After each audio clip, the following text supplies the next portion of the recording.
Okay, so we have an audiometer, and this goes into the outlet. This goes in where at the top it says power. We're gonna plug that in. We're gonna plug this into outlet. Okay, and now the green light shows on. And I'm going to plug in this. This is how the patient will respond by pushing this button when they hear the sound. And that's gonna go right next to the power, and it says response up at the top. Now I'll get this to the patient. And then these are the headphones. So red is for the right ear and blue is for the left ear. And these are also color coordinated on the device. Plug in the blue to the left and the red to the right. Okay, and now I'm going to carefully put these on the patient's head. So I pull it out and then, okay. And I'm gonna push it down, but let me know if it's not, if you need something adjusted. Is that good? It's gonna fall. Is that better? Good? Can you hear me? All right, and then when testing, we're gonna write down all of these frequencies. So we always start with 1,000, 2,000, 4,000, 8,000, and then we circle back up to 1,000, go down to 500 and 250. And we'll do one ear at a time. So this could be for the left or right ear, and then vice versa. All right, so I'm going to be pushing some buttons, and I just want you to listen. If you hear the noise, just push that button, okay? And I will see if she responds. You'll see the response up on the screen. I'm gonna turn this way so you can't see me. Okay.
Show what you're pushing. Hmm? Will you show what you're pushing down there? Yes. I kind of missed it. Okay. So we want to stay at around 20 decibels. Just closer. Because that is the lowest signal that we should, if your hearing is normal, you should be able to hear at 20 decibels. And if the patient's not able to hear that first 1,000 hertz at 20, then you can push the signal button and it'll make it go up by 5 decibels. But she was able to hear, so we'll stick at the 20. And then this is the frequency over here.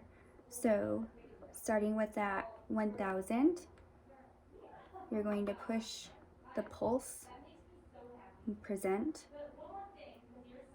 And when she hears it, it'll show up green.